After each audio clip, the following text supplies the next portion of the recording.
দেখুন, এটা steam engine, এটা ডিজেল ইঞ্জিন নয়, স্টিম ইঞ্জিনটা দেখুন। এটা কয়লার সাহায্যে দহন করে বাষ্পকে গতিশক্তিতে রূপান্তরিত করা হয়।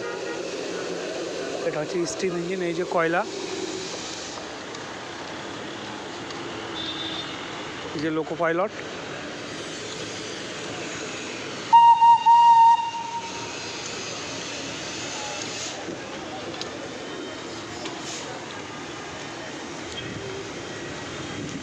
এই দেখুন, এটা হচ্ছে স্টিম ইঞ্জিন। এটা নট ডিজেল ইঞ্জিন, এটা স্টিম ইঞ্জিন। কয়লাকে দহন করে বাষ্প শক্তিকে গতিশক্তিতে রূপান্তরিত করা হয়। এই দেখুন,